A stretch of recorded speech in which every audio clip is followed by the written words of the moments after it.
यहाँ पे ब्रह्मपुर की जो सड़कों की दुर्दशा है उसमें सुधार हो, स्वास्थ्य की व्यवस्था को और बेहतर किया जाएगा और सबसे बड़ी बात है शिक्षा।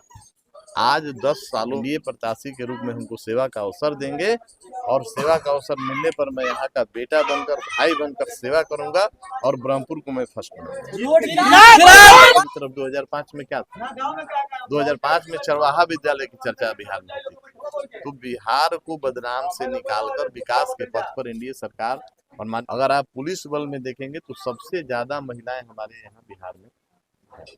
पंचायतों में आरक्षण मिला महिलाओं को। हाल ही के दिनों में आप लोगों ने देखा होगा कि 10-10 हजार रुपये सभी महिलाओं को दिया गया है माननीय मुख्यमंत्री जी और एनडीए की तरफ से कि वो अपना स्वरोजगार करें, स्वावलंबी बने और उसमें आगे बढ़ेंगी तो और ये परिवर्तन का लहर ब्रह्मपुर में है। क्योंकि डबल इंजन की एनडीए की सरकार में जिस तरह यशस्वी प्रधानमंत्री जी के नेतृत्व में देश हमारा तेजी से विकास के पथ पर आगे बढ़ रहा है, आदरणीय मुख्यमंत्री नीतीश जी के नेतृत्व में एनडीए सरकार बिहार में तेज रफ्तार से विकास के पथ पर आगे बढ़ रही है। वहीं ब्रह्मपुर के माननीय विधायक अपने निजी कामों में और व्यवसायों में मस्त रहे, व्यस्त रहे, जिससे ब्रह्मपुर बहुत पीछे हो गया। तो अब ब्रह्मपुर की जनता यहाँ चुनाव लड़ रही है। क्या लगता है इस बार विदाई तय है विधायक जी का? निश्चित रूप से यहाँ की जनता ने तय कर लिया है, क्योंकि 10 साल जो उनको मौका मिला, अब 10 साल में जो ब्रह्मपुर की दुर्दशा हो गई, तो यहाँ की जनता ने अब ठान लिया है, मन बना लिया है और आने वाले 6 तारीख को सभी मतदाता हेलीकॉप्टर छापर बटन दबाकर एनडीए प्रत्याशी के रूप में हमको सेवा का अवसर देंगे और सेवा का अवसर मिलने पर मैं यहाँ का बेटा बनकर, भाई बनकर सेवा करूंगा और ब्रह्मपुर को मैं फर्स्ट बनाऊंगा।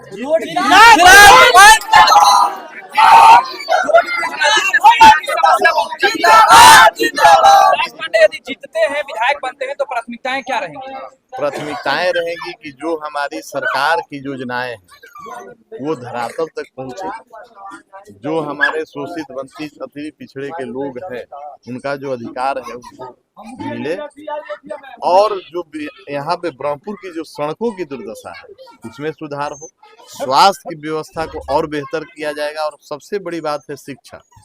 आज 10 सालों में ब्रह्मपुर विधानसभा में कोई भी तकनीकी शिक्षा शैक्षणिक संस्थान नहीं खुला है। तो हमारी प्राथमिकता होगी कि यहाँ के हमारे जो नौजवान हैं, जो हमारे छात्र हैं, हमारी जो बहनें छात्राएं, यहाँ के बेरोजगार युवक काफी बाहरों के लिए पलायन कर रहे हैं। निश्चित रूप से रुकेगा।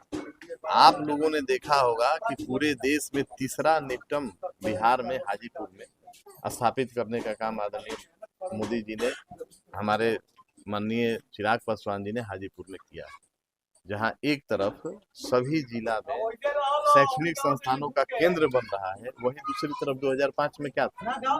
2005 में चरवाहा विद्यालय की चर्चा बिहार में होती थी। तो बिहार को बदनाम से निकालकर विकास के पथ पर एनडीए सरकार और माननीय मुख्यमंत्री नीतीश कुमार जी ने लाया।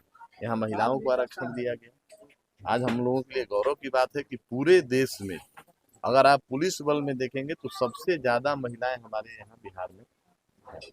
पंचायतों में आरक्षण मिला महिलाओं को।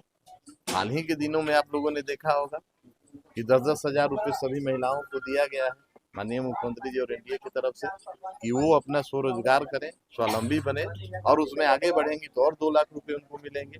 तो सरकार हर दिशा में काम कर रही है और जितनी सरकार ने योजनाएं दी हैं उसको हम गिनाएंगे तो 2 दिन लग जाएंगे। आप सब मीडिया के प्रभुत्व साथी हैं। ये लड़ाई बिहार को विकसित बनाने की और दूसरी तरफ जो महागठबंधन के लोग हैं वो जंगल राज की तरफ बिहार को ले जाना चाहते हैं, लेकिन अब बिहार की जनता उधर जाएगी नहीं। निश्चित रूप से एनडीए के ब्रह्मपुर की जनता से हम अपील करेंगे कि आप सभी अपने अपने बूथों पर अपने सभी परिवार के साथ, माता बहनों के साथ, भाई बंधुओं के साथ अपने एक वोट का इस्तेमाल एनडीए की एक मजबूत सरकार बनाने के लिए हेलीकॉप्टर छाप पर बटन दबाकर आप करें।